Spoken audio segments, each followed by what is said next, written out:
Allu అర్జున్కు big shock అంటండి. Tax బకాయి అక్రమ నిర్మాణంపై నోటీసులు, చర్యలెందుకు తీసుకోవద్దో వివరణ ఇవ్వాలన్న జిహెచ్ఎంసీ. ఏమైంది మళ్ళీ పంచాయతీ ఏమన్నా? అల్లు భాయ్తో ఏది అల్లు భాయ్ వార్త ఏది? బిగ్ షాక్ అని బుడ్డ వార్త రాశారేంది? అల్లు అర్జున్ సేన జూబ్లీల్ సర్కిల్లో నివాస భవనానికి జిహెచ్ఎంసీ అధికారులు 2 రకాల షోకాస్ నోటీస్ ఇచ్చారు.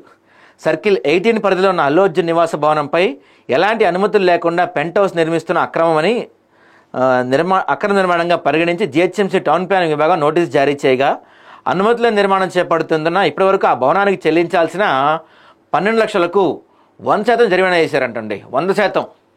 అంటే మొత్తం మీద మనోడు ఇప్పుడు 24 lakhs కట్టాలి. పెద్ద విషయం కాదనుకోండి, అది మన వాళ్ళకి ఇసిరేస్తారులే కానీ. అయితే ఆ భవనానికి సంబంధించి అల్లు అర్జున్ 2023-24లో 12 లక్షల ప్రాపర్టీ ట్యాక్స్ చెల్లించినప్పటికీ 24-25 ఆర్థిక సంవత్సరంలో ప్రాపర్టీ ట్యాక్స్ బకాయి ఉందంట 12 లక్షలు.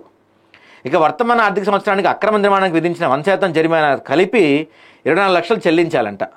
అక్రమ నిర్మాణం చేపడుతున్నందున మీపై ఎందుకు చర్యలు తీసుకోవద్దో వివరించాలంటూ జిహెచ్ఎంసీ నోటీస్ ఇచ్చింది. అధికారులు పక్ష రోజులు వివరణ ఇవ్వాలని చెప్పారంట. ఎందుకు పాపం, ఇప్పుడు డబ్బులు పుష్కలంగా ఉంటాయి కదండి మీ దగ్గర, డబ్బులే కానీ కొదవా? ప్రాపర్టీ ట్యాక్స్ కట్టలేరా మీరేమన్నా? ఎందుకు కట్టకుండా లేట్ చేశారు? పైగా పెంట్ హౌస్ కట్టడం ఇల్లీగల్ అని తెలియదా మీకు? పర్మిషన్ లేకుండా మీరు దానిపైన పెంట్ హౌస్ కట్టకూడదు తెలియదు. అల్లు అర్జున్ గారు మీరు మాటలు చెప్తారుగా, బాగా మాటలు చెప్పడం ఈజీ కదా, అందుకే మాటలు చెప్పడం తేలిక, ఎవరైనా చెప్తారు మాటలు.